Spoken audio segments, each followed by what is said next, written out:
Today's R&B Mix, 90s and more. Matchup 104.9. Tony Scott Show with Tammy Holland.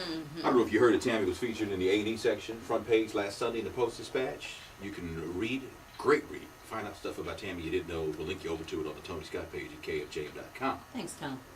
All right, topic therapy. Help someone out with a problem in their life. Get your problem on the air. Go to the Tony Scott page at kfjm.com and click on the Therapy with Tony button there on the left. Dear Tony, I have a cousin who has a different woman every 6 months. And it seems every time he gets a new woman, he has her drive to get his 3 kids from another relationship he had in New York City. Now, I feel bad for these women and these children. I mean, what does that teach his kids? Every woman thinks, I'm going to be the one he marries, but they're so mistaken.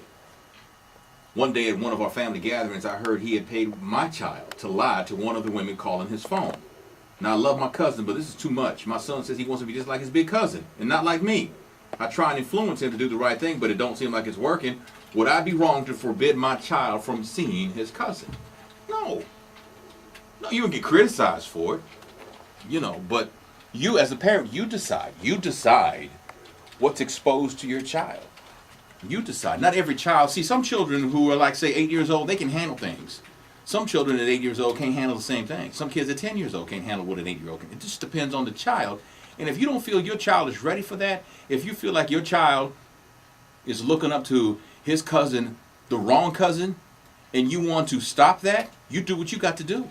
You ain't got to explain yourself to nobody. You want your cousin out of your child's life because he's a bad influence, then cut him off at the pass. Nothing wrong with it at all. That's just me. We'll hear from Tammy and take your calls too. All that is coming up.